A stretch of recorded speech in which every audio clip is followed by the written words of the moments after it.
squad? So I'm here with another video again, and this one is actually pretty interesting. I think I've talked about it before, but as the title says, I'm breaking up with meat. Okay, so as far as me breaking up with meat, it kind of happened haphazardly. When I was diagnosed with arthritis 2 years ago, my doctor put me on, at first he thought it was gout, so he put me on a very restrictive diet, which included no red meat, no refined sugars, no fried foods, no dairy, and one other thing. And I haven't really, since then I haven't really been following the restrictions like I'm supposed to. So as I've gotten more physically fit, my prayer has been, God, take the taste and desire for these things out of my mouth. So with that, as far as refined sugars, if it's not a cake or a cookie or something that I make at home, or somebody I know actually made it, then I usually don't have a desire for it. Only because anything that's store-bought, any store-bought cakes, cookies, sodas, sodas, the artificial juices, those are all contain refined sugars, and is not good for my health. So my prayer has been answered in that aspect. Fried foods, on the other hand, has been a little more hard to do. I love fried chicken. I'm actually frying some fish right now. So it's something that's hard for me to shy away from. However, I have cut back on it a great deal, because I used to eat Popeye's chicken 2 or 3 times a week, and that's part of the reason why I got to be over 300 pounds. Anyway, but the no red meat thing, gyros, that's made with lamb. Lamb is a form of red meat. So with gyros, I work at a school that was right next to one of the most popular gyro shops here in Milwaukee, and my coworkers would go there every day. Meanwhile, I wouldn't do it. So since I've started this channel, I actually have had more gyros in the last 6 months than I did the previous 6 months, but it's not something that I absolutely have to have. So, and even with that, when I do have a gyro, I start to get nauseous, which is the same thing. Excuse me. That's starting to happen with beef. So, breaking up with beef is becoming a little more easier for me. One thing I used to cook all the time was pork roast. Oh, excuse me.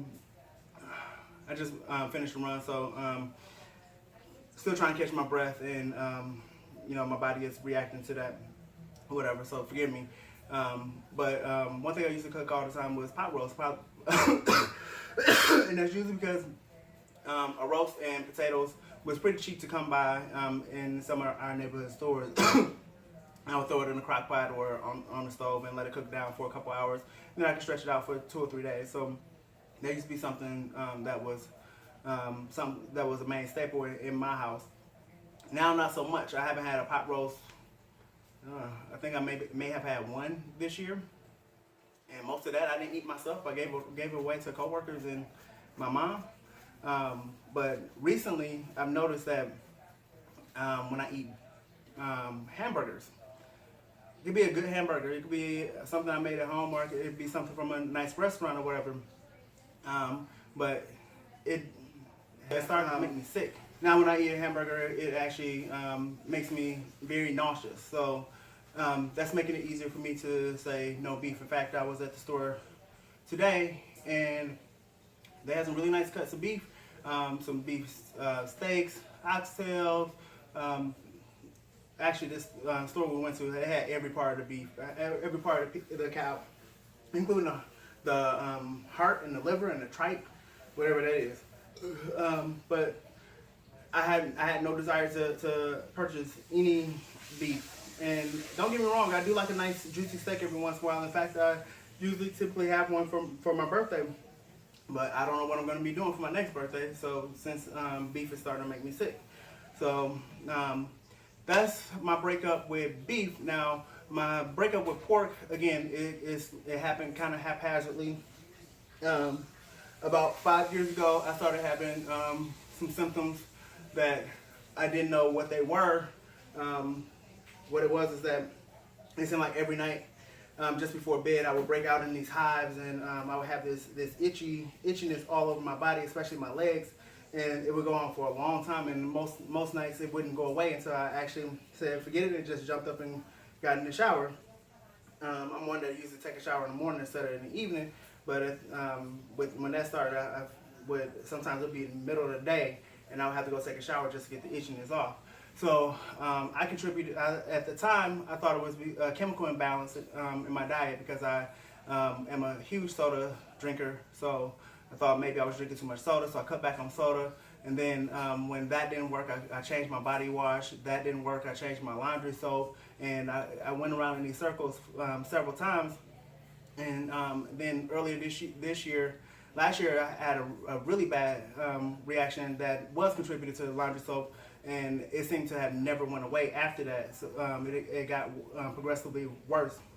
So again, 2 years ago, I was diagnosed with arthritis, and since then, my doctors haven't been able to tell me what type of arthritis I have. So one thing I've started doing earlier this year is I started researching the different forms of arthritis, and one of them that popped out was psoriatic arthritis. Psoriatic arthritis is a combination of arthritis and psoriasis. Psoriasis is a skin disorder. So I had to go to a dermatologist to be tested for psoriasis. I kind of knew I didn't have psoriasis because one of the biggest symptoms of psoriasis is the blotchiness and patchiness and red irritated areas of the skin, which I've never had. It was just the uncontrollable itchiness. So in April, I went to the dermatologist, and he looked at my skin right away, and he knew just by looking at me I didn't have the psoriasis, but I had a different form of eczema. A lot of you out there are familiar with eczema. My best friend, he had it so bad that he had different blotches on his face, and it's another form of blotchiness and irritation of the skin, but it just don't have the pussiness and the redness and that psoriasis usually have. But my form of eczema doesn't come up with any of that. It's more of a dry skin.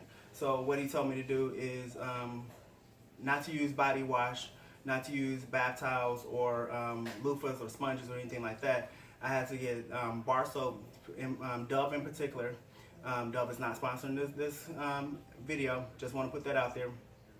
But I had to get the Dove soap, and instead of using any apparatus or sponge or anything to put it on my body, I had to take the bar straight to the skin and bathe that way. And it actually helped cure some of the itchiness.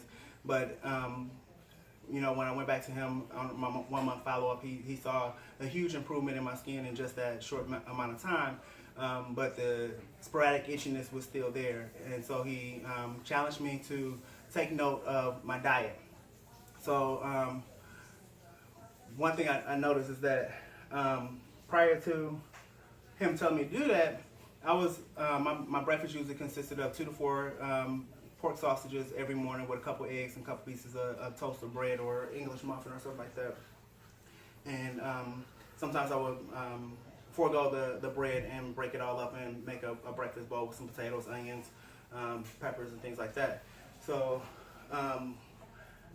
around this time, I switched jobs, and breakfast wasn't as big of a deal for me anymore because my job was so much closer to home that I literally can walk across the street to my job. So if I got hungry on a break, I can just come home and grab a piece of fruit or something, as opposed to always having to pack a lunch and take it with me. So I stopped eating the breakfast as much, and I noticed that I wasn't breaking out as much. And within a month of him putting that request out there, I ate some pizza that I think it was a meat lovers pizza with bacon, pork, pepperoni, sausage, ham, the typical meat lovers pizza. And I noticed that right after I ate it, the itchiness started. So it didn't dawn on me at that moment, but the next day I ate another piece of pizza. I think that one was just a sausage pepperoni pizza, and again the itchiness started again. So about a couple days later, it dawned on me that the itchiness was only coming when I would eat pork. So I started paying attention to what I was doing, and again, the breakfast wasn't in play anymore, so I knew that wasn't I knew that at that point I started paying a little more attention, and I noticed that it actually was the pork, but I was on antihistamines, but so I didn't always notice it until I skipped a day or two of the antihistamines. So at this point, I had to say goodbye to all the things I love. In fact, I was at the grocery store today, like I said before, and there was this nice big cut of the thick ham slices that I really like.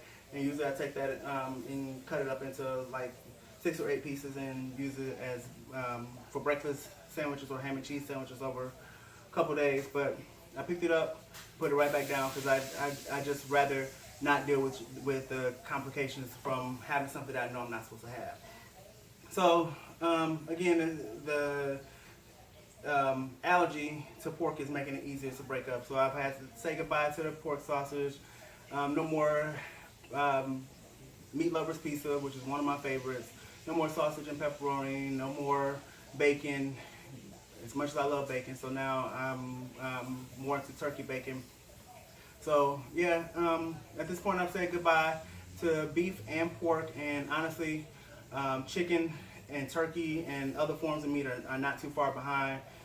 One thing I've learned by watching so many different Netflix documentaries on how food is processed and things that the benefits of going plant-based is just making it more and more attractive to me.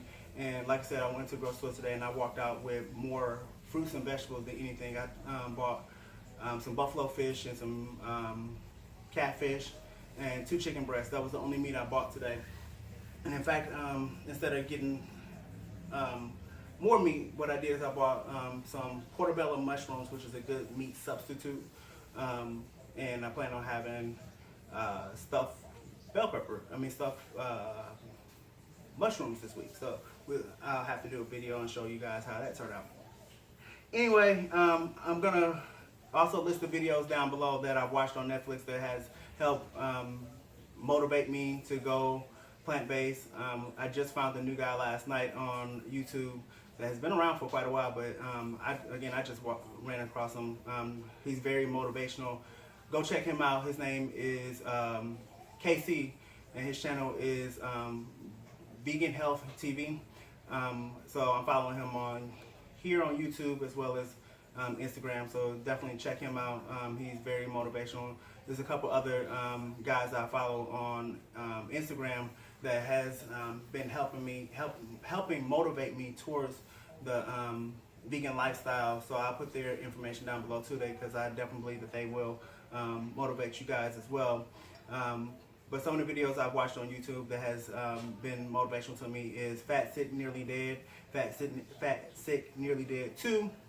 I just found What the Health, Fork Over Knife, and there's a couple other ones. So again, I'll list all of them down below. And with that, I'm going to go ahead and get out of here. But before I go, I want you all to smash that like button, and don't forget to share and leave comments. If you haven't done so already, hit that notification bell so you can be notified when I upload new videos. And if you have any questions, concerns, or comments or emotional outbursts that you'd like to leave down below, please do so. And if you have something that you want to talk about or say that you don't necessarily want to be put on a public forum, go ahead and send me an email at efit1981efit@gmail.com. That's EFIT1981 EFIT1981 EFIT@gmail.com. Follow me on Instagram, Snapchat, and Twitter, efit1981. And I'm going to go ahead and get out of here because I'm burning my fish. And peace.